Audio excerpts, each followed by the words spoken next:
fondateur de l'ONG Ngandef, Ngandanjika de développement. Il est le fondateur des partenariats d'une œuvre divine, cofondateur du programme des jeunes pour un leadership dynamique, projet LED en sigle. Il est aussi le premier vice-président du parti politique Alliance des élites pour un nouveau Congo, ANC en sigle, dirigé par la présidente nationale Marie-Josée Ifoko. Il est aussi maître au barreau de Kinshasa Matete. Non seulement maître, il est aussi écrivain et chercheur avec plusieurs articles déjà publiés, entre autres La tolérance zéro face à la modernité. Il est apôtre, il est prophète depuis plus de 30 ans avec plus de 50 pasteurs déjà formés. Mesdames et messieurs, fidèles abonnés, vous qui aimez votre chaîne Mimas TV, dans le cadre de votre émission dans Dixit, nous avons reçu sur ce plateau un très bon entretien avec l'apôtre prophète Hervé Lukoji Mwamba Mizani. Gardez votre sérieuxité parce que là les entretiens vont déjà commencer. Monsieur le journaliste, merci beaucoup. Je vous remercie de nous inviter sur votre plateau de télévision en ce jour pour essayer d'exposer de manière succincte soit-elle le pourquoi de notre conférence débat. J'ai suivi votre présentation avec brio. C'est une présentation dont le CV est trop chargé. Ce n'est pas pour rien. Je suis congolais, de père et de mère, comme toujours. Et puis, né à Likasi, le 20 septembre 1969, à la maternité Ngaloulampandanjila de la SNCC. Je suis fils d'un cheminot. Mon père est retraité de la SNCC en tant que maîtrise. Donc je suis d'une nombreuse famille, de beaucoup d'enfants, mais l'aîné. Je suis fondateur de l'ONG Ngandanjika Développement Ngandev en cycle, que j'ai eu l'initiative de créer en 2007, pour avoir fait le tour chez moi au Kasaï, en 95, en 96, en 97, en 98, et en 2000, 2001, et 2003, et puis ainsi de suite. Je me suis rendu compte que la plupart de nos frères ou de nos aînés qui nous ont précédés, naturellement nos parents, n'ont pas eu le temps de développer chez nous, mais ils ont émigré dans d'autres provinces où ils ont construit. Et j'ai eu l'initiative de devoir remettre la ville de Ngandanjika dans son génie, selon le plan de génie belge, qui voulait que ce soit une ville urbano-rurale, comme on l'appelle dans le langage anglo-saxon, Bush Town. Je suis cofondateur de PAODI, Partenariat aux œuvres divines, avec maman Rebecca Mbouichibola, qui est aux États-Unis actuellement. Je suis cofondateur de Projet LEC avec mon ami Christian Caméré, avec les autres. Bon, j'ai publié quelques articles sur mon blog sur l'aspect politique, juridique. Je suis breveté de l'ICTJ en justice transitionnelle, où j'ai essayé de faire une formation quand j'ai été à la campagne des droits de l'homme au Congo avec Maître Marcel Wechokonda. J'ai fait la formation sur la lutte contre la corruption au barreau de Lubumbashi en 2011. Et j'ai fait aussi la formation concernant la Cour pénale internationale. J'ai publié même quelques articles là-dessus. Donc, en fait, c'est chargé. Mais je suis avocat, présentement, je suis avocat au barreau de Kinshasa Matete, où je preste. Je suis entre deux avions tout le temps. Dieu me fait quand même grâce pour le travail que nous sommes en train de faire. Mais ce qui compte plus, qui va donner beaucoup plus de tonus à cette émission, je suis apôtre prophète. Je ne dirai pas les autres ministères parce qu'il y a aussi les ministères qui accompagnent mon ministère apostolique depuis plus de 30 ans, avec plus ou moins 57 pasteurs formés, moins un qui est décédé à Lubumbashi l'année passée. Et je suis visionnaire de Divine Grace Church, centre missionnaire l'excellence par la délivrance. Donc je travaille beaucoup plus dans la délivrance et avec d'autres signes de dons spirituels qui m'accompagnent. Voilà pourquoi, depuis un temps,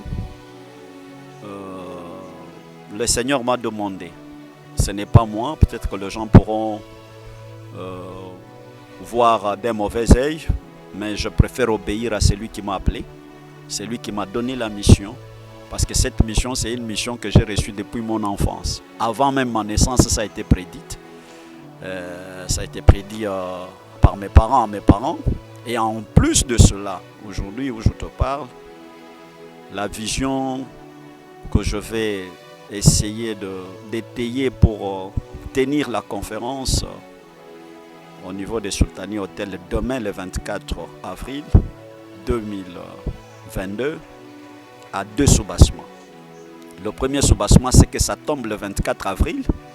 Le 24 avril, le jour où Mobutu a essayé de démocratiser la République démocratique du Congo. C'était la fin d'un système, la fin d'un régime, la fin d'un pouvoir. C'était le dépouillement des œuvres sataniques dans notre pays, les débuts. Et la deuxième de choses, cette conférence, c'est une marche qui commence depuis 2001.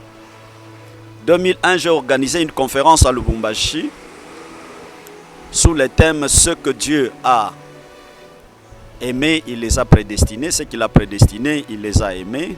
Ce qu'il a aimé, il les a justifiés. Ce qu'il a justifié, il les a glorifiés. » Entre le 24 mars et le 1er avril, j'ai tenu cette conférence à Lubumbashi. Et c'est après cette conférence, en date du 1er avril, que Dieu me donnera la vision d'organiser le Forum international chrétien et évangélique de Lubumbashi, que je n'ai jamais réalisé parce que juste après la conférence, le combat avait commencé. Je suis passé de l'autre côté en 2003, je me suis retrouvé à Kinshasa, entre Kinshasa et Brazzaville, et puis je suis rentré à Lubumbashi pour le Zimbabwe, je suis revenu à Lubumbashi, et quand je revenais à Lubumbashi, Dieu m'a fait la grâce de me retrouver à Brazzaville. Et c'est à Brazzaville, j'étais en quête de voyage comme tous les Congolais. J'avais prié pour une dame en 2003. Cette dame-là, elle n'avait pas d'enfant. Elle a fait longtemps dans le mariage. Elle a eu un enfant hors mariage. Mais quand elle s'est mariée, c'était difficile d'avoir un enfant. Maman Christiane. C'est cette femme-là, quand j'ai prié pour elle, Dieu l'a visitée. Quand elle était enceinte, elle m'a demandé de me prendre en charge pour aller m'installer en Belgique, à Bruxelles. Bon, malheureusement, quand j'arriverai à Brazzaville pour devoir partir à Bruxelles, le Seigneur me demandera de retourner sur Kinshasa. Après, bien entendu, une convention qui a été faite chez Bishop Kapenga, chez Shekinah, sous le thème nous sommes des vases d'honneur. Et j'ai reçu une vision à cette époque-là. La vision était laquelle? J'ai vu un boubou qui était de couleur beige. Quelqu'un m'a demandé, les boubous étaient dans l'eau, avec du savon, quelqu'un m'a demandé de laver ces boubous. Bon, il m'a posé d'abord la question, quelle était la couleur du boubou? Moi je lui ai dit, bon, le boubou était de couleur beige. Il m'a dit non, commence à laver. J'ai lavé ces boubous jusqu'à ce qu'il est devenu blanc. Et il a donné son éclat. Et en donnant son éclat, alors on me dira, tu rentres à Kinshasa, tu ne voyages plus. Mon église essouillée va purifier cette église et je te donne la mission d'aller faire le travail. Et je suis rentré à Kinshasa, je commence le travail. Mais pour être trop bref, en 2017, je suis ici à Kinshasa. Le Seigneur me demande de faire 57 jours de prière.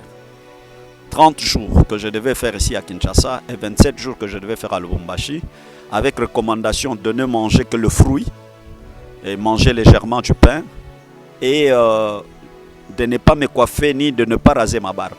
Vous me voyez, d'habitude je suis trop élégant, j'aime la propreté, mais malheureusement pendant ce temps-là, je me suis maintenu dans ces conditions que Dieu m'avait données. C'est au cours de ce 30 jours que j'ai fait à Kinshasa que le Seigneur me dira, le 30 jours, les 57 jours correspondaient aux 57 années de l'indépendance de la RDC. L'indépendance économique n'était jamais, ne nous avait jamais été accordée et qu'il il y avait des forces du mal qui étaient entrées par l'embouchure avec les puissances étrangères, en commençant par les États-Unis, la Belgique, l'Allemagne, la Grande-Bretagne et la France, qui étaient en tête pour essayer de faire entrer dans notre pays les esprits d'outre-mer qui sont venus pour entrer et pour détruire la force qu'il y avait au Congo de l'époque.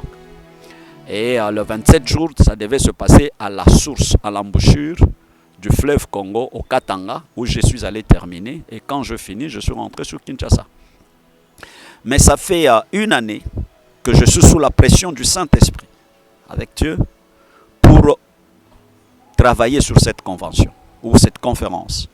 Le redressement de l'Église, pourquoi?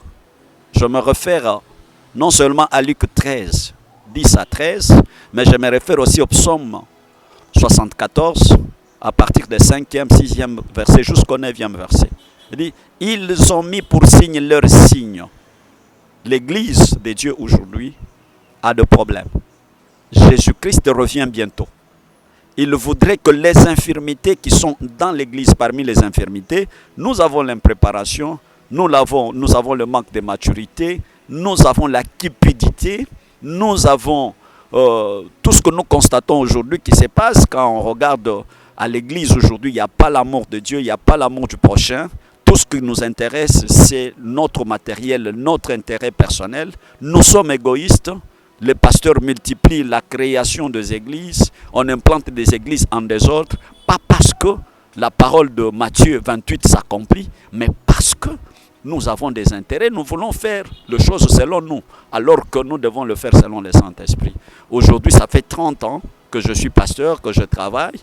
Mais je ne suis pas connu, je ne fais pas de bruit. Mais j'ai des enfants dans cette ville que vous allez voir, même ailleurs, même quand on va faire la conférence, j'ai des enfants que j'ai formés spirituellement, qui sont devenus des hommes de Dieu forts et matures, même si moi je parais encore comme petit, comme jeune, mais Dieu m'a fait cette grâce-là de les former. Donc, autrement dit, l'Église est dans la rue, nous avons l'inversion des valeurs, nous avons des problèmes. En dehors de l'inversion des valeurs, nous avons des préjugés des hommes. Nous avons aussi le péché qui est entré à l'Église. L'apostasie est installée aujourd'hui à l'Église, comme l'apôtre Paul l'a dit, et que les gens commencent par moments à prophétiser avec l'esprit d'égarement. Et ils sont en train de pousser les gens vers, non pas vers le royaume de Dieu, mais vers le matériel. Pour se marier, pour avoir l'argent, pour voyager, pour avoir le visa. Ce n'est pas ça l'essentiel. L'essentiel pour nous, c'est que nous tous, nous puissions parvenir à la connaissance de la vérité. La connaissance de la vérité qui est la parole de Dieu, et que nous puissions nous constituer à une église. Donc voilà le pourquoi de redresser l'église, que nous puissions revenir à Dieu dans la sanctification, avec la sainteté. Parce que Dieu voudrait que nous puissions refléter son image. C'est comme un miroir. Je suis devant le miroir, je prends le miroir. Quand je regarde, je vois ma face. Mais Dieu ne voudrait pas que quand je regarde le miroir, je puisse voir ma face, que je puisse voir la face de Dieu. Que c'est la face de Dieu qui doit refléter, qui doit être reflétée à travers moi. Voilà le but de cette conférence. Et c'est un nouveau départ, un nouveau système que Dieu veut installer dans notre pays, dans dans son église qui est son épouse, pour essayer de booster les choses. Je suis au regret de constater que le chrétien pense que la politique c'est pour le païen. Il pense que nous n'avons pas le pouvoir de faire toutes les choses, mais quelque part ils pleurent eux-mêmes. Ils disent, mais les gens qui sont là-bas, ce sont des païens, ils ne font rien pour nous. Pourquoi ils ne font pas rien pour vous? Parce qu'ils n'ont pas l'amour de Dieu en eux. Ils n'ont pas l'amour de Dieu, ils n'ont pas l'amour du prochain. Mais nous qui avons l'amour de Dieu, nous sommes déterminés à aller de l'avant, à faire des choses, parce que tout pouvoir nous a été donné dans les ciels, sous la terre et sous la mer, de marcher sur les serpents et les scorpions, et nous en avons les capacités. Alors l'apôtre Paul nous demande de nous éloigner de toutes ces choses. Nous devons rentrer à la source de la parole de Dieu. Nous devons rentrer à la parole de Dieu véritable, le vrai livre, la vraie parole. Et les temples, c'est nous qui sommes les temples de Dieu, nous devons marcher avec le Seigneur. Voilà. La matière est très profonde. Chers abonnés de votre chaîne Mimas TV, vous avez suivi avec une oreille attentive. Pourquoi pas dire, on reste toujours connecté, on reste toujours branché pour suivre l'essentiel. Vous avez suivi les prophètes, vous avez suivi l'apôtre, nous donner la quintessence. Qu'est-ce qu'un chrétien doit réellement faire? On doit toujours rester à la quête de la vraie connaissance divine. Tout ce que moi je peux vous dire, ouais, vous restez avec beaucoup d'appétit pour suivre qu'est-ce qui suit. Ce qui suit, c'est la conférence débat qui sera animée par lui-même, le prophète ou l'apôtre Hervé, demain le 24 avril 2022. Restez branchés, restez connectés. Vous aurez tous les contacts possibles pour, si vous avez envie de voir l'apôtre, vous voulez les contacter, je vais lui passer la parole pour la fin pour vous donner quelles sont les adresses possibles pour les retrouver facilement parce qu'il est en même temps chercheur, scientifique, non seulement homme de Dieu, mais il va aussi au-delà. Gardons contact sur Mimas TV parce que la suite est toujours meilleure.